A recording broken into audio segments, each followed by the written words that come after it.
Sidney is becoming too old to be the village elder. Man, she must be old. It's time for her to retire. And it's time for you to step up and show that you have what it takes to take her spot. Of course, you can't just step in there and take the spot. No, you need to work for it. And the other players around the table will work for it just as hard as you will. So this game is about you trying to become the village elder by simply proving yourself to do the jobs and put in the effort needed. In this video, I'm going to show you the setup of this beautiful, cute little game. I mean, it looks like a child game, but it's really not. It's just really cute, beautiful little artwork here. But I'm also going to show you how to set up the game on the table. So once you have watched this video, well, you know how to play Sidney's Quest. This game will be out on Kickstarter during 2023, so what I have here in front of me is a prototype. It is a well-made prototype, but it is still a prototype, so some things might change when this game actually hits your table. But for now, let's just take a look at this.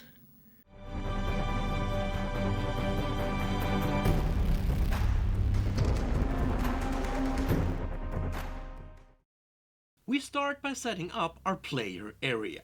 First we need to choose a board with a color that we would like to portray as. In this case, blue. Then we need to put our income meter at 24 and our expenses meter at 22.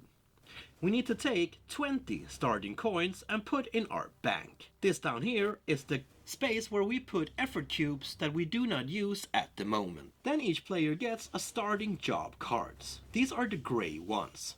We put 8 cubes on each of the 2 squares on the card. Then we need to take 2 effort cubes and put at the domestic work spaces. Next, we should shuffle the starting gold cards. These are the one with a green background on Sidney, and are not to be confused with the ones that has a blue background, because these are not the starting challenge cards. These are the regular. Each player is then dealt 2 starting challenge cards at random. The ones that are left goes back into the box and are not used in this game. Then we take the reference cards and we put them in between the players. When we have set up our player areas, it's time for us to set up the main board. We start by taking our player discs and put them out at random under B number 1.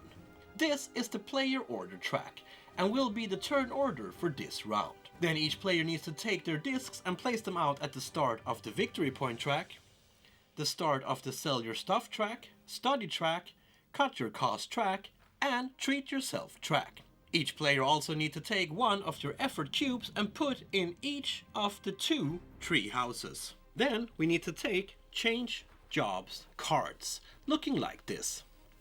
We need to shuffle them really good and put them on the spot where they're supposed to be. Then we take the 3 top cards and place them out next to the deck, face up. Next we take the challenge cards, looking like this. Again we shuffle them real good and put them on the challenge spot. Then we take the top 4 cards and place them out face up on the track next to the deck. All of the coins, star tokens and depth tokens are placed next to the board for easy reach. Lastly, we need to take the turn token, looking like this, and put on the first round spot on the round track. So that was the setup of the game. It's not that hard, right? And it does not take that long time either. Now, the game is played according to the turn order here under B number 1. We can later manipulate this track, but I will show you that in a bit. Now, this game is played out during 4 different steps, and then followed up by a quick cleanup phase. The first step here is where we get to place out our little effort cubes on our job cards or on our player board. But before I show you this, I want to show you what the cards mean. So this here is one of your job cards. Here you can see which job it belongs to, in this case the fruit baskets. Here is where you place your effort cubes. Depending on how many cubes you place, you will earn different amount of coins. So if you place 8 effort cubes here, you will earn a total of 28. But if you only place 2, you will only earn 7. But you can upgrade these jobs to this one here, for example. To get the new job, you can combine study stars and previous experience. You can have one or the other, or combine these together. If you have either of these two, you can take this new card and level up, meaning that now you will make more money when you do this job. Then we also have the challenge cards. These are divided up in different series, and depending on what you complete during your game, you will earn different amount of victory points. This here is connected to the sell stuff tracks, and if you manage to get 2 study stars on this track, you will earn this amount of points. Just like the job cards, these also have different difficulty levels. Now we know what the cards means, and we are ready to move into the first step of a round. This is where we place out our effort cubes either on the jobs we have in front of us or our domestic work here. We don't need to place out any cubes at all if we don't want to, because we can use the ones that we don't use here out on the board in step number 2. So on your player board you have 2 spots where you can put your effort cubes, but you also have the spots on your work cards. If you have just received a new job card from the last round, you need to put at least 2 cubes on the first spaces to be able to keep the job. If you do not do this, well, that job will go away. You place the cubes by simply placing them at the bottom spaces. You could, of course, fill this up completely if you want the full income amount. And then you can choose to put some effort into your domestic work. Again, by simply putting 2 cubes in these spaces. If you do not put any cubes here, this will be you hiring in people to do your domestic jobs, meaning that later you will need to pay the amount stated in these squares for hiring these services. We would like to do our domestic work ourselves, so we put 2 effort cubes in these squares. The effort cubes that you do not assign to any job or domestic works needs to be put in the available effort space on your player board, because all of the other players needs to be able to see how many efforts you have left for step number 2. If you decide to not put any effort into your own domestic work and you will have someone else taking care of that, you now need to raise your expenses by this amount. If you do not put any effort cubes here, you would have to raise this one with 7. 4 plus 3, meaning that this one will go up all the way to 29. But if you instead choose to put 1 effort cube here, you would only have to raise it by 4. So that was the first step of a round. We assign effort cubes to our jobs or domestic spaces, and the ones that are left are put in the little spot here on our board so the other players can see how much effort we have left to use. If we assign 1 or less effort cubes to a job, well, we lose that job. But if you have done this work before, we do not throw away the card. We place it face up to the side. Now, when we get a new one of these cards, we place that one on top of the one we have already had. In that way, we will keep track on how much experience we have from this line of work. Now we move in to step number 2, where we assign efforts out on the board. And this is one of the 2 biggest phases in this game. This is played out by the first player according to B number 1 track to place out 1 of their efforts on one of the 8 available locations out on the board. Once the first player have placed out their effort, the turn goes on to the second player that plays out their effort, and so on, until everyone have placed out their available effort on the board. Now, you are of course allowed to pass if you do not want to assign any effort to the board, but in that case you can't regret yourself and start to placing new efforts again. You had your chance, mate. To place out an effort cube on the locations, you simply just take the amount of effort cubes that you would like to invest in that location out on any of the available spots on that location. Now, these locations has a limitation. In this case here, a player can maximum place out 5 effort cubes on this location. It also depends on how many players are playing the game. These locations also have a limitation of effort cubes that can be placed according to how many players are playing. So be aware of this when you place out your cubes. When all players have placed out their efforts out on the locations they would like to do during this round, we move into step number 3. And this is the biggest step of a round, because this is where we go from left to right and we resolve all of the different locations. So let's take a look at what the different locations actually do. First, we need to resolve B number 1 track. And the first thing we do here in every round is to move the top to the bottom, the other ones one step up, and this is done in every round.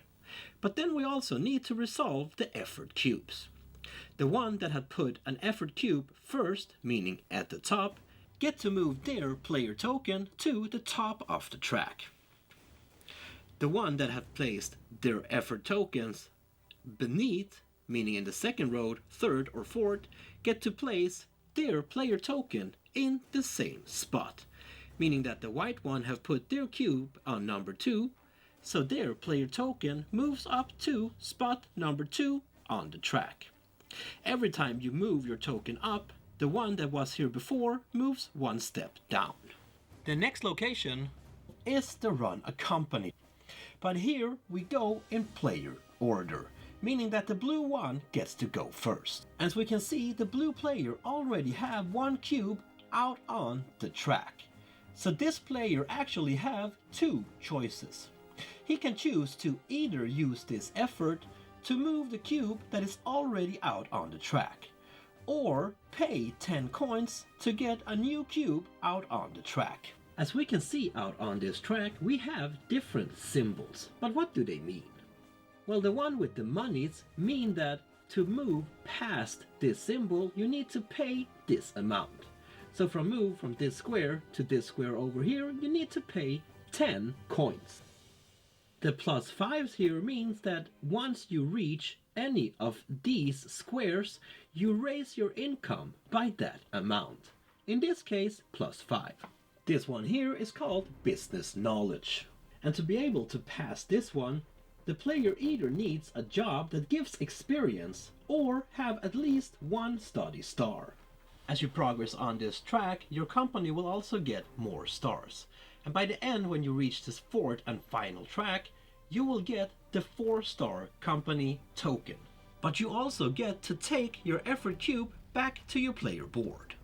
The next one we need to resolve is sell stuff. Again, we can see that some players have placed out some cubes. And for each cube that you have assigned, you get to take your little player disc here and move them up that amount of steps. Meaning that the white player have 2 cubes, so they get to move up their disc 2 steps. And they immediately get that amount of coins. So in this case, 6 + 5, giving them a total of 11. Next we have the study track. And again, we get to move our player discs up the amount of efforts that we have put into the study. Blue player have put in 2 effort cubes, meaning that they get to take their player disc and move them up 2 steps on the track, giving them 1 + 1 coin as well. And as you can see, you get 1 coin all of the step leading up to the top. But as you progress on this track, you will also get study stars. For each of these stars that you get along the track, you will be able to take on more advanced and higher level jobs. The cut cost tracks lets you lower the costs of your company by 1 for each of the steps on the tree. Again, we take our player discs according to the amount of efforts we have assigned, and we move them that amount of steps. If you have not assigned anything here, well, you of course do not get to move your discs. But in this case, the white player get to lower their cost by 1. So now we are at the treat yourself location. Here we can see that the orange and yellow player have each assigned 1 cube to this track, which is actually the max for this location. The orange player have not been here before, but the yellow player have already been here in a previous round. Again, you move up on the track according to the amount of effort cubes that you have assigned. So the yellow player gets to move up one more step on the track. But for each step that they move up on this track, they actually need to raise their expenses by 1. But when you reach the second and the fourth step on this track, you get to take back one of your locked effort cubes. So when the yellow player reaches step number 2, they get to take back their yellow cube. The orange player, on the other hand, have just started, so they get to put their little disc out on the first step. They also need to raise their expenses by 1, but the next time they assign any effort cubes to this location, they get to also move up one step and take back a cube. Every now and then we might want to change our jobs, and this is the locations where we do that. Up here is where we assign our cubes, and we go from the top down to the bottom. Depending on how many effort cubes you place, you get to draw a certain amount of cards. If you place 1 cube, well, you get to draw 1 card. If you place 2 cubes, you get to place 3 plus 1 card. But if you place 3 cubes, you get to draw 3 plus 1 card, a total of 7. And you can choose one of the face-up jobs on the market or draw cards from the face-down deck. And you get to look at both the hidden card but also the ones on the track before you choose. But to be able to take any cards, you need to have either the stars, experience, or a combination of both. If you decide to take one of the face-up cards from the track, you do not refill that spot yet. Lastly, we have the set goals location. Again, depending on how many efforts you have put down in this location, you get to take either a card that is faced up or one from the face-down deck. And just like change your jobs, you get to look at the hidden card before you make your choice. And these are the challenges that you can complete to get scores. If you want one of the cards from the face-up track, you simply take that card. Again, we do not refill it just yet. If you draw a card from the face-down deck and you want to keep that instead, well, then you simply take that and you discard the other card. That was the 8 different locations in this game. There is a lot of things for the players to do out on the boards, and there's a lot of different ways for you to get experience, to get stars, to get study scars, to treat yourself, get more cubes. There are a bunch of things to do out on the board, and like I said, this step was the big step. Once we have gone through all of this and resolved all of this, well, we need to get some money and also pay some money. In this step now, this is where we get some income and we also have to pay some expenses. First, we get the amount stated in income to our bank. But then we also need to pay our expenses, again taking the money from our bank. If you do not have the amount of money in your bank to be able to pay your expenses, you would need to pay as much as you can, and then you would receive a debt token. Every time you cannot pay your expenses in the future, you will receive one of these tokens, and each of these will withdraw 10 points at the end of the game. At the end of every round, you will get income, but you will also have to pay expenses, so be sure to keep track of your money. When we have received our money and we have paid our expenses, it's time for us to do a quick little cleanup phase out on the board. We need to take back all our little effort cubes here out on the board, so we are ready to assign new cubes in the next round. But the ones that are on the Run a Company track stays on that track. If there is a face-up card on the far right spot on the Change Your Job track, we should discard that card. We need to move the other cards to the far right, and then we refill the track with new cards. If you draw the reshuffle card from the deck of Change Jobs cards, then you take all of the discard cards and shuffle it back into the deck to start a new deck. Now we need to do the same thing with Set Goals track. If there is a card on the top spot, we discard that card. Then we move the rest of them up and we refill the track from the deck.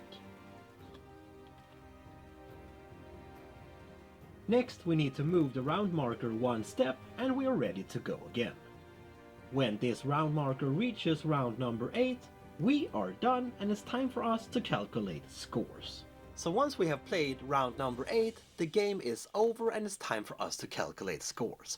But first we need to plan for the future, meaning that we get one more chance to place out our effort cubes on our domestic works, but also on the jobs that we have.